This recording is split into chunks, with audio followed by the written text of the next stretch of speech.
VD. സതീശനെ ചൂണ്ടി അല്ലെങ്കിൽ വേറെന്തെങ്കിലും ചൂണ്ടി പേടിപ്പിച്ച് കളയാം എന്നൊരൊറ്റ ആളും വിചാരിക്കേണ്ടതില്ല. വസ്തുതയായി നിലനിൽക്കും. വി.ഡി. സതീശൻ റിമൂവ് ചെയ്യാൻ പറഞ്ഞിട്ടുണ്ടെങ്കിൽ അത് വസ്തുതയാണെങ്കിൽ അത് വാർത്തയാണ്. ആ വാർത്ത നമ്മൾ ചെയ്യും. അതായത് വി.ഡി. സതീശൻ പറഞ്ഞിട്ടാണ് റിമൂവ് ചെയ്തതെന്നുള്ളതാണ് ഞങ്ങളുടെ നിലപാട്. അതുതന്നെയായിരിക്കണം നിങ്ങളുടെ നിലപാട് എന്നും പറഞ്ഞ് മാധ്യമ പഠന ക്ലാസ്സുമായിട്ട് ഒരു മഹാനും ഒരു മഹതിയും ഈ വഴിക്ക് വന്നേക്കേണ്ടതെന്നാണ്. ഈ ചങ്ങായിയെ പിടിച്ചത് ഏതോ ഒരാളെ MDMA അവനെ പിടിച്ചത് അവൻ മുസ്ലിം ആയതുകൊണ്ടാണെന്ന് ഞാൻ പറഞ്ഞു. അവനെ പിടിച്ച പോലീസുകാർ അവരുടെ പേര് നോക്കുക, അപ്പോൾ കൃത്യം മനസ്സിലാവും. ഇങ്ങനെയാണ് മീഡിയ വൺ പ്രചരിപ്പിക്കുന്നത് എന്ന് പ്രചരിപ്പിക്കുകയാണ്. നമുക്ക് ഈ വൃത്തികെട്ട ഈ പ്രചാരണം നടത്തിയിട്ടാണ് കഴിഞ്ഞ 2-3 തെരഞ്ഞെടുപ്പിൽ അടിപടലം തോറ്റ് തുന്നമ്പാടിയെന്ന് മനസ്സിലാക്കണം.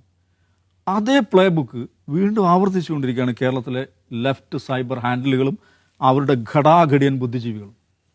വർഗീയത സൃഷ്ടിക്കുക, കുടിലമായ വർഗീയത പറയുക, നാട്ടുകാരുടെ മുമ്പിൽ ഈ പറയുന്ന ഇൻ്റലക്ച്വൽ ഫ്യൂഡലിസത്തിൻ്റെ പഴയ തഴമ്പുകൾ വെച്ച് പെരുമാറുക. ഇതൊന്നും നടക്കാൻ പോകുന്നില്ല. വസ്തുതകളായി പറയാം. ഞങ്ങൾ പറയും നരേറ്റീവ് ഞങ്ങളുണ്ടാക്കും. എന്ത് ചർച്ച ചെയ്യണമെന്ന് ഞങ്ങൾ തീരുമാനിക്കും. നിങ്ങളത് ചെയ്തോണ്ടായിരുന്നാൽ മതി. നിങ്ങളത് ചെയ്താൽ മതി. ഞങ്ങളാണ് നരേറ്റീവ് ഉണ്ടാക്കുന്നത്, ഞങ്ങളാണ് സ്ട്രക്ചർ ഉണ്ടാക്കുന്നത്. ഞങ്ങൾ പറയുന്നത് നിങ്ങൾ വിശ്വസിച്ചാൽ മതി. വീട്ടിലുള്ളവരോട് പറഞ്ഞാൽ മതി. ഞാനിത് പറയാൻ കാരണം ഇപ്പം നിങ്ങളൊന്ന് ആലോചിച്ച് നോക്ക്. ഇപ്പം കഴിഞ്ഞ ദിവസം ഈ വിഷയവുമായി ബന്ധപ്പെട്ട് മെറ്റ കേരളത്തിൻ്റെ പോലീസിന് ഔദ്യോഗികമായിട്ട് പോലീസ് ചോദിക്കുന്നു. ഒഫീഷ്യലി മെറ്റ ഒഫീഷ്യലി ഒരു ആൻസറും നൽകുന്നു. ആ ആൻസർ നൽകിയിട്ടും ഇപ്പം ഇന്നലെ വൈകുന്നേരം ശിവൻകുട്ടി ഒരു കുറിപ്പിട്ടിരിക്കുകയാണ്. ഏതാണ് ശിവൻകുട്ടി? തെരുവുകുണ്ടയെ പിടിച്ച് കേരളത്തിൻ്റെ നിയമസഭയിൽ കൊണ്ടുവന്നിരുത്തിയതാണല്ലോ. ആ തെരുവുകുണ്ട ശിവൻകുട്ടി ഒരു കുറിപ്പിട്ടിരിക്കുകയാണ് സോഷ്യൽ മീഡിയയിൽ. മെറ്റയിലും നുണയോ, മെറ്റയിലും നുണയോ? അല്ല, ശരിക്കും മെറ്റ അങ്ങനെ പറഞ്ഞോ എന്നാണ് ശിവൻകുട്ടി ചോദിക്കുന്നത്. എന്ന് പറഞ്ഞാൽ മെറ്റയും നുണ പറഞ്ഞു എന്നാണ് നമ്മൾ വിശ്വസിക്കണം. ജനം അങ്ങനെ വിശ്വസിക്കണം. ഞങ്ങൾ പറയുന്നതാണ് ഏത്? മെറ്റ നുണ പറഞ്ഞു, സതീശൻ നുണ പറഞ്ഞു, ഞങ്ങൾ പറയുന്നത് മാത്രമാണ് സത്യം. ഇതാണ് ശിവൻകുട്ടിയുടെ ലൈന്. ഇനി അല്ല, നീയാണ് നുണയൻ എന്ന് ശിവൻകുട്ടിയുടെ മുഖത്ത് നോക്കി നമ്മളാരെങ്കിലും പറഞ്ഞാൽ, ആരടാ നീ അത് പറയാൻ എന്ന് നമ്മളോട് ചോദിക്കുമെന്നാണ് പറയുന്നത്. അതാണ് ഞാൻ പറഞ്ഞത്. നീയൊക്കെ നിൻ്റെ വീട്ടിലുള്ളവരോട് ചോദിച്ചാൽ മതി, അല്ലെങ്കിൽ പറഞ്ഞാൽ മതി. അവരോട് പറയാ എന്ത്? ഞാൻ തീട്ടം തരും, അപ്പം അത് നീ നക്കണം എന്ന് അവരോട് പറഞ്ഞാൽ മതി. അപ്പം നീ നക്കുന്നത് ബിരിയാണിയാണെന്ന് നീ എന്താക്കിയാൽ മതി? നീ ചിന്തിച്ചാൽ മതി. പക്ഷെ ഞാൻ തരുന്നത് തീട്ടമാണ് എന്നുള്ളത് രീതിയിൽ നീ പറയുന്ന എല്ലാ നുണകളും സഖാക്കളെ, കൃമികീടങ്ങളെ, നിങ്ങളുണ്ടാക്കുന്ന നുണകളെ ഏറ്റുപിടിക്കാനല്ല സമൂഹമുള്ളത്. മനസ്സിലായില്ലേ? നിങ്ങളുടെ നുണകൾക്ക് സമൂഹത്തിൽ യാതൊരു വിധ വിലയുമില്ല. അതാണല്ലോ ഇപ്പം ലൈന്. ഈ പറയുന്ന നിങ്ങളൊന്ന് ആലോചിച്ച് നോക്ക്. ഇപ്പം നമ്മുടെ കണ്ടന്റ് തന്നെ ഇപ്പം കഴിഞ്ഞ ദിവസം എൻ്റെ ഒരു കണ്ടന്റ് റിമൂവായി. അത് ജന്തർ മന്ദറിലെ പ്രക്ഷോഭവുമായി ബന്ധപ്പെട്ട് ഞാൻ ചെയ്ത ഒരു വീഡിയോ. ആ വീഡിയോയുടെ ഒരു കണ്ടന്റ് എനിക്ക് റിമൂവായി. ആ റിമൂവ് ആയതിന് എനിക്ക് കിട്ടിയ നോട്ടിഫിക്കേഷൻ എന്ന് പറയുന്നത് ഗവൺമെൻറ് റിക്വസ്റ്റ് പ്രകാരം എന്നാണ്. ഗവൺമെൻറ് റിക്വസ്റ്റ് പ്രകാരം, കാരണം അതിൻ്റെ ഒരു ഉള്ളടക്കത്തിൽ ഒരു കുഴപ്പമുണ്ട് എന്നാണ് അവർ ചൂണ്ടിക്കാണിക്കുന്നത്. അതുകൊണ്ട് തന്നെ നമ്മളതിനെ പിന്നെ അപ്പീൽ ചെയ്യിക്കാൻ. അപ്പോൾ ഞാൻ പറയുന്നത്, ഇവിടെ ഓരോ കണ്ടന്റുകളും റിമൂവ് ചെയ്യുമ്പോൾ ഗവൺമെൻറ് റിക്വസ്റ്റ് ആണെങ്കിൽ ഗവൺമെൻറ് റിക്വസ്റ്റ് എന്ന് പ്രത്യേകം പറയുന്നുണ്ട്. ഇനി അതെല്ലാം മറ്റെന്തെങ്കിലും രീതിയിലുള്ള കാര്യങ്ങളാണെങ്കിൽ ആ രീതിയിൽ പറയുന്നുണ്ട്. എന്താണ് ഇതിൻ്റെ ഒരു ആകത്തുക എന്നുള്ളത്, ഇത് റിമൂവ് ചെയ്യാനുണ്ടായ റീസൺ എന്താണെന്ന് ഈ പറയുന്ന സോഷ്യൽ മീഡിയ പ്ലാറ്റ്ഫോമുകൾ വളരെ കൃത്യമായി വ്യക്തമാക്കുന്നുണ്ട്. അതും പോരാഞ്ഞിട്ട് ഇപ്പം ഇത്രയധികം കണ്ടന്റുകൾ റിമൂവ് ആക്കപ്പെട്ട സ്ഥിതിക്ക് കേരളത്തിൻ്റെ പോലീസ് ഈ പറയുന്ന സോഷ്യൽ മീഡിയ പ്ലാറ്റ്ഫോമിനോട് ചോദിക്കുക എന്തുകൊണ്ട് എന്ന് ചോദിക്കുമ്പോൾ അവർ പറയുന്നത് അത് ഈ പറയുന്ന വന്ന് പിന്നെ സിസ്റ്റത്തിൻ്റെ ഭാഗമായിട്ട് വന്ന പിഴവുകളാണ് എന്ന് അവർ വിശദീകരിക്കുമ്പോൾ, അല്ല മെറ്റയും നുണ പറയുകയാണ് എന്ന് നിങ്ങൾ വിശ്വസിച്ചോളണമെന്ന് നമ്മളോട് പറയുക. ആര്? ശിവൻകുട്ടിയും ടീമും. ഏത്?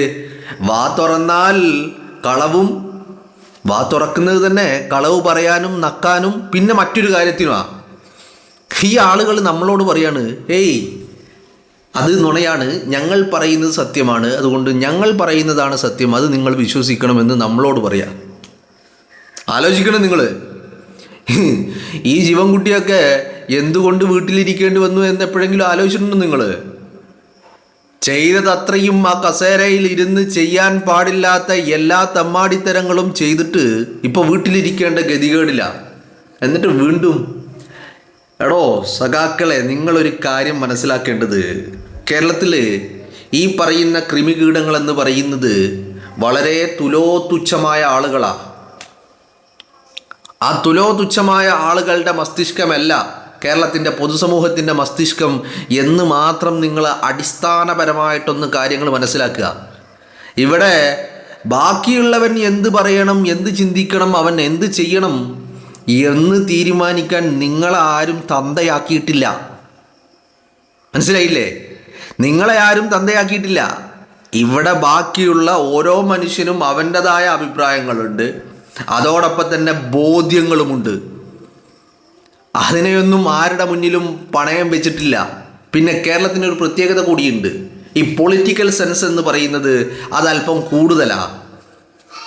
അതുകൊണ്ട് തന്നെ അതുമാത്രമല്ല, കേരളത്തിൽ എന്ന് പറയുന്നത് നല്ല വിദ്യാഭ്യാസമുണ്ട്. അതുകൊണ്ട് തന്നെ എന്ത് സംഭവം ഉണ്ടായിക്കഴിഞ്ഞാലും അതിൻ്റെ കാരണവും കാര്യങ്ങളും അന്വേഷിക്കാനും കണ്ടുപിടിക്കാനുമുള്ള വിവരവും വിദ്യാഭ്യാസവും ഉണ്ട്. ഞങ്ങൾ പറയുന്നത് തന്നെ നിങ്ങൾ ഏറ്റെടുക്കണം എന്ന് പറയരുത് എന്ന് മാത്രമേ പറയാനുള്ളൂ. അപ്പോഴോ എനിക്ക് മനസ്സിലാവാത്ത, അവിടെയും മനസ്സിലാവാത്ത ഒരു കാര്യം എന്ന് പറയുന്നത്, എന്താണ് സഖാക്കൾക്ക് ഇതിൽ ഇത്ര വലിയ താല്പര്യം?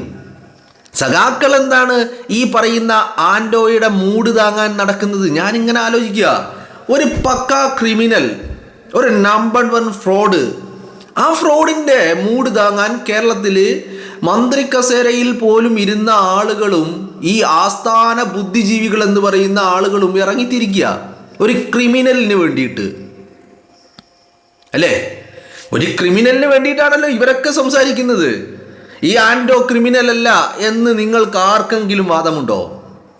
നിങ്ങൾ അധികാരത്തിലെത്തുന്ന 2016 മുൻപ് വരെ, അതായത് നരേന്ദ്രമോദി അധികാരത്തിലെത്തി പിണറായി വിജയൻ അധികാരത്തിലെത്തുന്നവരെയുള്ള ആ 2 വർഷത്തെ കാലയളവിൽ ഈ ആൻഡോയും ടീമും കേരളത്തിൽ ചെയ്തുകൊണ്ടിരുന്നത് എന്താ? ആൻഡോയുടെ പണി എന്തായിരുന്നു? BJPയിലേക്ക് ആളെ ചേർക്കുകയായിരുന്നു. ആ BJPയിലേക്ക് ആളെ ചേർത്ത് കൊണ്ടിരുന്ന മനുഷ്യനെ ഒരു ഫ്രോഡിടെ എല്ലാ രീതിയിലും ഈ പറയുന്ന മെസ്സിയെ കൊണ്ടുവരുമെന്ന് പറയുന്ന പറ്റിപ്പ് മാത്രമല്ലല്ലോ പറ്റിപ്പ്. ആൻഡോയുടെ ഈ പാസ്റ്റ് ഒന്നെടുത്ത് പരിശോധിച്ച് നോക്ക് നിങ്ങൾ. എന്തായിരുന്നു ആൻഡോയുടെ പാസ്റ്റ്? പറ്റിപ്പും തട്ടിപ്പും വെട്ടിപ്പും മാത്രം കൈമുതലായിട്ടുള്ള ഒരു പക്ക ക്രിമിനൽ. ആ ക്രിമിനലിനെയാണ് നിങ്ങൾ ഇപ്പോഴും ന്യായീകരിച്ച് നടക്കുന്നത്. ആ ക്രിമിനലിനെ ന്യായീകരിക്കാൻ വേണ്ടിയിട്ട് എന്തിന് നിങ്ങളുടെ തലതൊട്ടപ്പൻ പിണറായി വിജയൻ വരെ ഇറങ്ങുന്നുണ്ടെങ്കിൽ ഈ ക്രിമിനലും നിങ്ങളും തമ്മിലുള്ള ബന്ധം അത് അശ്ലീലമാണ് എന്നുള്ള കാര്യത്തിൽ എന്തെങ്കിലും തർക്കമുണ്ടോ? അത് അശ്ലീലമാണ്, അത് അവിഹിതമാണ്. അശ്ലീല ബന്ധമാണ്, അവിഹിത ബന്ധമാണ് സഖാക്കൾക്കും ഈ ആൻഡോയും തമ്മിലുണ്ടായ ബന്ധം എന്ന് പറയുന്നത്. ആ അശ്ലീല ബന്ധം മറച്ചു വെക്കാൻ വേണ്ടിയിട്ടാണ് ഇപ്പോൾ സഖാക്കൾ പ്രവർത്തിച്ചുകൊണ്ടിരിക്കുന്നത്. എന്തായാലും കൊള്ളാം. ഒരു പ്രതിപക്ഷത്തിരിക്കുന്ന ഒരു പാർട്ടി, ഭരണപക്ഷത്തിരിക്കുന്ന പാർട്ടിയല്ല കേട്ടോ, പ്രതിപക്ഷത്തിരിക്കുന്ന പാർട്ടി, ആ പാർട്ടിക്ക് ഒരു ക്രിമിനലിനെ വെളുപ്പിക്കേണ്ടി വരുന്ന അവസ്ഥ എന്ന് പറയുന്നത് ഒരു ഗതിയും പരഗതിയുമില്ലാത്തവൻ്റെ അവസ്ഥയാണ് ഇത്. മനസ്സിലായില്ലേ? സ്വാഭാവികമായിട്ടും നല്ല ചൊറിച്ചിലുണ്ടാകും. കാരണം ഈ ആൻഡോ ഇവൻ അതിബുദ്ധിമാനാ കേട്ടോ. ഇവൻ കയറി പിടിച്ചത് പിണറായി വിജയനെയാണ്. പിണറായി വിജയനുമായിട്ടാണ് ഇവൻ ബന്ധമുണ്ടാക്കിയതും ഇവൻ്റെ അശ്ലീല ബന്ധങ്ങൾ ഉണ്ടാക്കിയതും പിണറായി വിജയനുമായിട്ടാണ്. ആ പിണറായി വിജയനുമായിട്ട് അശ്ലീല ബന്ധമുണ്ടാക്കിയത് കൊണ്ട് തന്നെയാണ് സഖാക്കൾക്ക് ഇപ്പോൾ ഈ ആൻഡോയെ വെളുപ്പിക്കേണ്ട ഗതികേട്. കാരണം എന്താ? കാരണം ആൻഡോ പെട്ടാൽ പിണറായി വിജയനും പെടും. ആൻഡോ പെട്ടാൽ പിണറായി വിജയനും പെടും. അതുകൊണ്ട് തന്നെ ആൻഡോയെ വെളുപ്പിക്കുക എന്ന് പറയുന്നത് പിണറായി വിജയനെ വെളുപ്പിക്കുന്നതിന് തുല്യ. ആൻഡോ വെട്ടില്ലേ, പിണറായി വിജയനും പെടില്ല. ആൻഡോ വെട്ടോ, പിണറായി വിജയനും പെടും. അതുകൊണ്ടാണ് സഖാക്കൾ ഇപ്പോൾ ഈ അശ്ലീലത്തെ വെളുപ്പിക്കാൻ വേണ്ടി ഇറങ്ങിത്തിരിച്ചിരിക്കുന്നത്. അല്ലേ, നിങ്ങളൊന്ന് ആലോചിച്ച് നോക്ക്.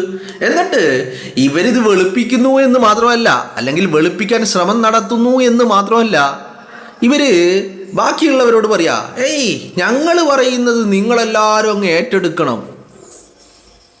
അപ്പോഴാണ് നമ്മൾ പറയുന്നത് എന്ത്, നീ നിന്റെ വീട്ടിൽ പോയി പറഞ്ഞാൽ മതി. അവർ കേൾക്കുമോ എന്നുള്ള കാര്യം തന്നെ നമുക്ക് സംശയമുണ്ട്. ഇനി അവർ കേട്ടാലും ശരി കേട്ടില്ലെങ്കിലും ശരി, നിനക്കെന്തെങ്കിലും പറയാനുണ്ടോ, നിന്റെ വീട്ടിൽ പോയി പറ എന്ന് നമ്മൾ ഈ പറയുന്ന കൃമികീടങ്ങളോട് പറയും. Very simple, very simple. അല്ലാതെ നമ്മൾ എന്ത് പറയണം, അല്ലെങ്കിൽ കേരളത്തിൻ്റെ പൊതുസമൂഹം എന്ത് പറയണം എന്നൊന്നും തീരുമാനിക്കുന്നത് ഈ കൃമികീടങ്ങളല്ല. ഈ കൃമികീടങ്ങൾക്ക് അതിനുള്ളൊരു അവസരവും കൊടുത്തിട്ടില്ല കേരളം. അത് മനസ്സിലാക്കാൻ ബുദ്ധി വേണ്ടേ? പുച്ഛിച്ച് പരമ പുച്ഛത്തോടു കൂടി കേരളത്തിൻ്റെ പൊതുസമൂഹം തള്ളി മാറ്റി അങ്ങ് അകലേക്ക് മാറ്റി നിർത്തിയ കൂട്ടര്, അതിൽ നിന്ന് മനസ്സിലായിക്കൂടെ ഇത്രയും കാലം പറഞ്ഞതിനോട് കേരളത്തിൻ്റെ പൊതുസമൂഹത്തിന് യാതൊരു വിധത്തിലുള്ള ഒരു മമതയും തോന്നിയിട്ടില്ല എന്ന്? അത് മനസ്സിലാക്കാനുള്ള ബുദ്ധി വേണ്ടേ? അതില്ലാതെ പോയി കഴിഞ്ഞാൽ എന്ത് ചെയ്യാൻ കഴിയും? അപ്പോൾ ഇപ്പം സഖാക്കൾ പറയുന്നത് ഈ മെറ്റ പറഞ്ഞതും നുണയാണെന്നാ. ദിവസം സതീശൻ പറഞ്ഞത് നുണയായിരുന്നു എന്നാണ് ഇപ്പോൾ പറയുന്നത്. മെറ്റ പറഞ്ഞതും നുണയാണെന്നാണ് ആര് പറയുന്നത്? സഖാക്കൾ പറയുന്നത്. അത് സഖാക്കൾ പറഞ്ഞോട്ടെ, നമുക്കതിൽ കുഴപ്പമൊന്നുമില്ല. പക്ഷേ സഖാക്കൾ അതിൻ്റെ കൂടെ ഒരു കാര്യം കൂടി പറയുന്നുണ്ട്. അത് ഞങ്ങളീ പറയുന്നത് നിങ്ങൾ കൂടി ഏറ്റു പറയണം. അപ്പം നമ്മൾ പറയുന്നത് നീ വീട്ടിൽ പോയി പറയടാ. ഏത് പിണറായി വിജയൻ പറഞ്ഞ പോലെ നീ വീട്ടിൽ പോയി ചോദിക്കുന്നു പറഞ്ഞില്ലേ, അതുപോലെ നമ്മൾ പറയും നീ വീട്ടിൽ പോയി പറയടാ, നിന്റെ വീട്ടിലിരിക്കുന്നവരോട് പറയാത് എന്ന് നമ്മൾ പറയും. അവരേറ്റ് പറയുമായിരിക്കും. പക്ഷേ കേരളത്തിൻ്റെ പൊതുസമൂഹം അത് ഏറ്റു പറയാൻ തയ്യാറല്ല എന്നുള്ളത് സഖാക്കൾ മനസ്സിലാക്കുക. അത്രയേ ഉള്ളൂ. വെരി സിമ്പിളാണ് ഈ കാര്യങ്ങൾ. അല്ലെങ്കിൽ ഈ പറയുന്ന ഗതികെട്ട വർഗം, ഗതികേട് എന്നൊക്കെ പറഞ്ഞാൽ നിങ്ങളൊന്ന് ആലോചിച്ച് നോക്ക്. ആർക്കാണെങ്കിലും വലിയ ഈ ഒരു സിറ്റുവേഷനിൽ നമ്മളാണെങ്കിലും ഒരു പരിധിവരെ നമ്മളും അസ്വസ്ഥരാകും. നമ്മൾ പിന്നെ വേറൊരു കാര്യമുണ്ട്, തീട്ടം തിന്നാത്തത് കൊണ്ട് അസ്വസ്ഥതപ്പെട്ടാലും ആ അസ്വസ്ഥത പ്രകടിപ്പിക്കാൻ നിൽക്കില്ല. കാരണം കാണുന്ന കാഴ്ച അങ്ങനെയല്ലേ. ഒരു മനുഷ്യൻ തനിക്ക് സഞ്ചരിക്കാൻ വേണ്ടി പൊതുഖജനാവിൽ നിന്ന് കോടികൾ മുടക്കി ബസ് ഉണ്ടാക്കി, ആ ബസ്സിൽ ഹൈഡ്രോളിക് ലിഫ്റ്റ് ഉണ്ടാക്കി, ആ ബസ്സിൽ ബാത്റൂം ഉണ്ടാക്കി, സ്കൂൾ മതിലുകൾ അത്രയും തല്ലിത്തകർത്ത് ഒരു ബസ്സിൽ ഇങ്ങനെ നടക്കുകയായിരുന്നു കേരളത്തിലൂടെ. ആ മനുഷ്യന് ഇന്ന് കേരളത്തിൻ്റെ തെരുവിലൂടെ ഇങ്ങനെ അലയാണ്, പേപ്പട്ടി അലയും പോലെ. ആർക്കാണെങ്കിലും സങ്കടം ഉണ്ടാവില്ലേ? ഇത് കണ്ട മനുഷ്യരല്ലേ. 55 വാഹനങ്ങളുടെ ഒരു വാഹന വ്യൂഹം, അതിന് നടുവിൽ ഈ പറയുന്ന വ്യക്തി, അയാൾക്ക് ചുറ്റും രക്ഷാപ്രവർത്തകർ വേറെ ഒക്കെ ഉണ്ടായ ഒരു മനുഷ്യൻ ഇന്ന് ഒറ്റപ്പെട്ട് ഒരു മനുഷ്യൻ തിരിഞ്ഞു നോക്കാതെ ഒരു പട്ടിയുടെ വിലയും ഇല്ലാതെ കേരളത്തിലൂടെ ഇങ്ങനെ തെരുവിലൂടെ അലഞ്ഞു നടക്കുകയാണ്. ഇത് കാണുമ്പോൾ കുരുമുട്ടും, അസ്വസ്ഥതയുണ്ടാകും, സ്വാഭാവികമാണ്. പക്ഷേ എന്ന് കരുതിയിട്ട് ആ അസ്വസ്ഥത നിങ്ങൾക്കെല്ലാവർക്കും വേണമെന്ന് വാശി പിടിക്കരുത്. ആ അസ്വസ്ഥത, എനിക്കുണ്ടാവുന്ന അസ്വസ്ഥത നിങ്ങൾക്കും വേണമെന്ന് ഞാൻ വാശി പിടിക്കാൻ പാടുണ്ടോ? അതുപോലെ സഖാക്കളും നിങ്ങൾക്കുണ്ടാകുന്ന അസ്വസ്ഥത കേരളത്തിൻ്റെ പൊതുസമൂഹത്തിന് ഉണ്ടാവണമെന്ന് വാശി പിടിക്കരുത്. അത്രേ പറയാനുള്ളൂ. നിങ്ങൾ ഈ പറയുന്നത് കേരളത്തിൻ്റെ സമൂഹം ഏറ്റു പറയണം. അല്ലെങ്കിൽ അവരെന്തോ ഭയങ്കര, അത് പള്ളിയിൽ പോയി പറഞ്ഞാൽ മതി. മനസ്സിലായില്ലേ? വെരി സിമ്പിളാണ് കാര്യം. അപ്പോൾ ഇപ്പോൾ ശിവൻകുട്ടി ഇത്രയും ദിവസം സതീശൻ നുണ പറഞ്ഞു എന്നാണ് പറയുന്നത്. ഇപ്പോൾ പറയുന്നത് സതീശനല്ല നുണ പറഞ്ഞത്, മെറ്റ നുണ പറഞ്ഞു എന്നാണ് ആര് പറയുന്നത്? ശിവൻകുട്ടി പറയുന്നത്. കൊള്ളാം, പരിപാടി കൊള്ളാം. എല്ലാം ഒരു എന്താ പറയേണ്ടത്, സത്യം മാത്രം പറയുന്ന ശിവൻകുട്ടിയുടെ നാവ് പൊന്നായി മാറട്ടെ എന്നാണ് ഞാൻ ആലോചിക്കുന്നത്.